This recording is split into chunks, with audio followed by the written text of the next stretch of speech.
Ada orang yang bertanya pada saya, beliau ini sudah terlanjur menggunakan uang yayasan sebesar 17,5 juta dan pihak yayasan tidak tahu.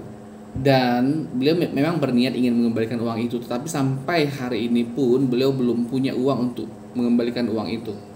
Dan beliau bertanya pada saya, apa yang harus dia lakukan agar bisa mengembalikan uang itu dalam tempo 2 hari ini. Saya bilang, jawabannya begini, kita nggak bisa maksa Allah. Kalau kita beramal salawat apapun yang kita lakukan, lalu kemudian kita maksa bahwa 2 hari ini harus kembali, nggak bisa.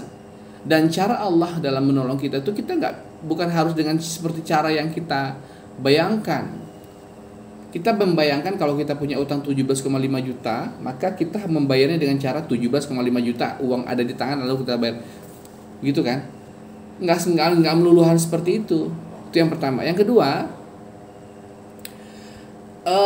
biasanya pertolongan Allah itu selalu datang di akhir.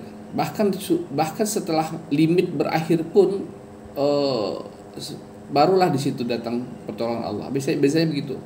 Dan kemudian kebanyakan pertolongan Allah itu datang kepada orang-orang yang senantiasa dia berpasrah diri dan bertawakal atas apapun keputusan yang akan Allah berikan kepadanya. Kalau kita sudah bersalawat yang banyak, sudah beramal yang banyak, menjaga sholat, semua kita lakukan, tapi kita masih merasa sombong, masih merasa bahwa kita bisa menyelesaikan masalah ini, bukan menganggap bahwa Allah yang maha mampu, saya tidak punya daya dan upaya, Allah yang bisa menyelesaikan. Ya Allah, aku pasrahkan. Dan seandainya saya sudah banyak bersalawat, ya Allah, lalu kemudian dengan salawatku itu Engkau belum lagi memberikan pertolongan kepadaku, tapi dengan keberkahan salawat ini Engkau hapuskan dosa-dosaku, ya Allah, dan kemudian Engkau ridho kepadaku dengan kesusahan, kepayahan yang aku rasakan saat ini, ya Allah, itu jauh lebih baik, ya Allah. Aku ikhlas dan aku ridho daripada Engkau berikan aku segalanya tapi Engkau tidak mengampuni dosa-dosaku. Gitu. Jadi Nabi Ibrahim alaihissalam, beliau ini adalah orang nabi dengan nabi yang sangat taat. Kurang taat apa lagi Nabi Ibrahim. Namun pada akhirnya beliau diarak untuk kemudian dibakar di api yang sangat besar oleh Namrud, oleh Raja Namrud. Coba bayangkan, seandainya Anda ataupun kita semua berada dalam posisi Nabi Ibrahim alaihissalam, apa yang kita rasakan? Kita mungkin akan berkata dalam hati, kenapa harus saya yang dihukum? Apa salah dan dosa saya? Padahal mereka itu orang-orang yang tidak pernah mengenal Allah. Mereka itu orang tidak taat pada Allah. Seharusnya mereka lebih layak untuk dibakar di api ini. Lalu kenapa saya yang setiap hari menyembah Allah dan menyeru kepada orang-orang untuk mereka menyembah Allah, kenapa harus saya yang dibakar, ya Allah?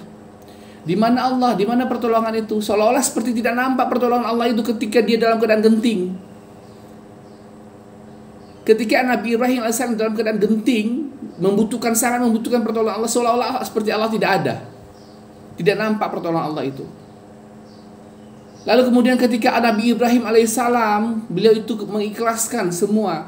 Ya Allah, jika memang ini datangnya dari Engkau, Engkau menghendaki aku dibakar dalam api, dan kemudian karena itu Engkau ridho kepadaku, ya Allah, aku terima, aku ikhlas. Kemudian setelah Nabi Ibrahim alaihissalam ikhlas menerima apapun keputusan Allah, meskipun itu adalah keputusan hal yang terburuk yang ia terima, terburuk menurut kita ya, menurut Allah itu bukan terburuk. Apapun sebetulnya yang diberikan Allah tidak ada yang terburuk. Dan disitulah Allah menunjukkan keajaibannya, menunjukkan pertolongannya, bahwa sebetulnya Allah tidak ingin membakar Nabi Ibrahim. Allah hanya ingin melihat kadar keimanan Nabi Ibrahim saja. Allah hanya ingin melihat sampai di mana rasa cinta Nabi Ibrahim kepada Allah. Apakah dia cinta hanya cinta yang di bibir saja? Apakah memang cinta dari hati yang tulus? Ternyata Nabi Ibrahim telah lulus ujian dan dia membuktikan rasa cintanya kepada Allah, bahwa Nabi Ibrahim alaihissalam menerima dengan ikhlas apapun yang Allah berikan kepadanya. Yang penting Allah ridho kepadanya. Ketika Nabi Ibrahim alaihissalam menerima dengan ikhlas dan apapun pemberian Allah, maka Allah menunjukkan keajaibannya. Allah jadikan api yang panas menjadi dingin. Allah turunkan makanan-makanan dari surga. Demikian juga ketika Nabi Ismail alaihissalam hendak disembelih dan Nabi Ismail alaihissalam ikhlas menerima, maka Allah sebetulnya tidak ingin menyembelih Nabi Ismail. Allah hanya ingin melihat kadar keimanan Nabi Ismail. Maka Allah gantikan yang disembelih menjadi kambing ataupun domba. Demikian juga kita teman-teman, kita melihat kita sudah memohon kepada Allah, kita bertawakal kepada Allah, kita berserah diri pada Allah. Tapi kebanyakan kita kalau berserah diri, kita tidak siap menerima kondisi terburuk yang Allah berikan. Kita maunya yang enak-enak saja.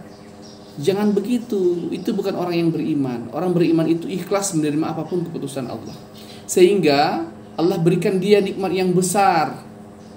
Allah gantikan dia kenikmatan yang besar kepadanya. Begitu teman-teman.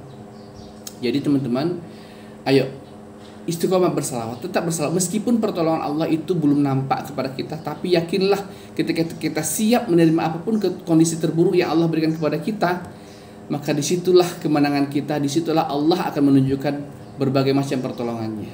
Semoga bisa bermanfaat. Dan teman-teman silakan di order buku ini. Di sini sangat banyak sekali kisah-kisah inspiratif dalam hal bersalawat. Silakan langsung ditekan aja di keranjang kuningnya. Oke, silakan langsung di order di sini ya. Oke, terima kasih teman-teman. Sampai jumpa dan assalamualaikum warahmatullahi wabarakatuh.